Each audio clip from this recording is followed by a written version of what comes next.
Ciri-ciri Imlek geus tareh manjing, angin ngagelembug dibarengan ku hujan. Assalamualaikum Neti. Keur gede milik ieu teh besti minangkana nama dinas pagi makikeun kudu aya nu daek nganteurkeun. Teu ngarareunah kapan muncak jelema teh mah ieu teh. Yang dua peutingan ngagojod we dina sayangkaan. Angkat gawe oge maksakeun ras inget kana kawajiban kapanan. Kapan kitu salagi bisa keneh ngaleng ka maah rarasaan tekeun we meureun kuat keneh awak teh. Tak dibeberah we sugan jeung sugan dibawa barang gawe macekeng buru-buru cageut. Aduh akur teu besti siga kitu. Mending ngagojod we sapopoe. Heeh keun wae palebah dinya nama kumaha resep we meureunna. Lagi aku resep aing ngagojod mah. Ari lila-lila teuing mah sok asa kalaka titingkuheun bari sok asa diogo geuning panyakit teh. Sinungguan aya kejutan naon dina video ieu? Eueuh besti eueuh nepikeun ka parat oge. Dina ieu mah kur ek nemongkeun jalan besti tuh tinggal di langit menikot anggeub kitu. Angin menikot gegelebugan ieu teh. Menikot sararoak rarasaan teh da. Ieu mau motor ge menikot lelaunan da sieun kaapungkeun kapan nantina motor. Kapan palebahna nama eta awakna sagede cungkring. Mun hampangeun we meureun katiup meueusan oge. Amit-amit ketang naudzubillah min dalik ulah sok saucap-ucap.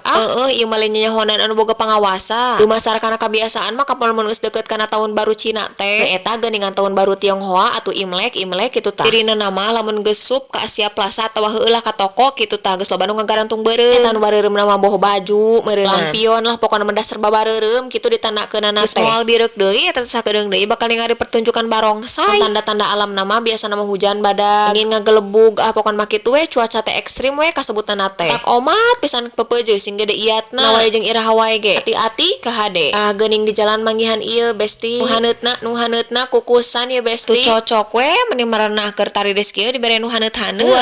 2000 tu potong 2000. Atuh cenah teteh urang kampung oge. Nu tara manggih wae. Beda we atuh besti sensasina ari pangjeupankeun ku batur mah. Ulah lila-lila teuing teu pira 10.000-an atuh meulina oge. Ngahaja we besti ieu teh midiokeun jalan teh. Karan moal boga video kapan aya dinas pagi mah. Atuh cenah teteh nya kitu bagian naon digawe teh. Pernah kacaritakeun tawa katingali cenah keur gawena. Di bagian farmasi heuh besti. Ngan hampura meureun ari keur barang gawe mah eta asupna area privacy. Tiap perusahaan jeung divisi ngabogaan peraturan masing-masing. Mending aya waktu jang pudua video hayang mere pelayanan anu maksimal teh Gusti menihara resep pisan. Tak doakeun we abi nu digawena sing cager sing sehat kitu tah. Mere manfaat jangan jalema loba. Puguh meureunan kieu digawe di luar negeri mah. Atuh di swasta kitu ngaranna. Upload kana Cokro Aminoto tuh tingali itu angin kegelebugan geura.